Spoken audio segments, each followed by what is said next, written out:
আমি আটাইকে হাত থাপুৰিৰে উষ্ম আদানী জনাবলৈ আমি আহ্বান জনাইছো শুভেচ্ছা জনাবলৈ আমি আহ্বান জনাইছো এয়া নিৰ্মালী তালুকাৰ বাইদেৱে তেখেতৰ কাৰ্যসূচী ৰূপায়ণ কৰিছে বিহুৰীয়া বক্তব্য ৰাখিবলৈ আমি আহ্বান জনাইছো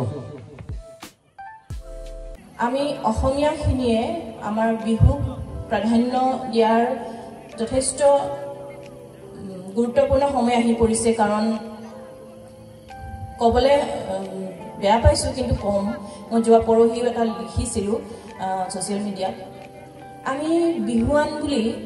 তিৰোতা মানুহখিনিয়ে সদায় মেখেলা চাদৰে লওঁ বা আমি পিন্ধোঁ যদি কোনোবাই এনেও নিপিন্ধে বিহুৰ সময়ত আমি পিন্ধোঁ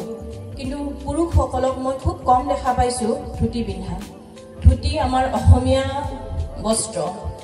আমাৰ সন্মান আমাৰ ঐতিহ্য গতিকে আমি যদি মেখেলা চাদৰ পিন্ধো তেওঁলোকে মোৰ মতে ধুতি পিন্ধিব লাগে বিহুৰ সময়ত বেয়া নাপাব ইয়াত ধুতি পিন্ধা মানুহ কিন্তু মই এগৰাকীয়ে দেখা পাইছোঁ আৰু মই বিচাৰোঁ আৰু নিশ্চয় মোৰ লগতে অন্যান্য তিৰোতাসকলেও বিচাৰে যে বিহুৰ সময়ত অন্তত আমি নিজৰ সংস্কৃতিক প্ৰাধান্য দিওঁ গতিকে এইটো বিচাৰ বিবেচনা কৰি চালে যথেষ্ট ভাল পাম বিহু কমিটিলৈও মই এইটো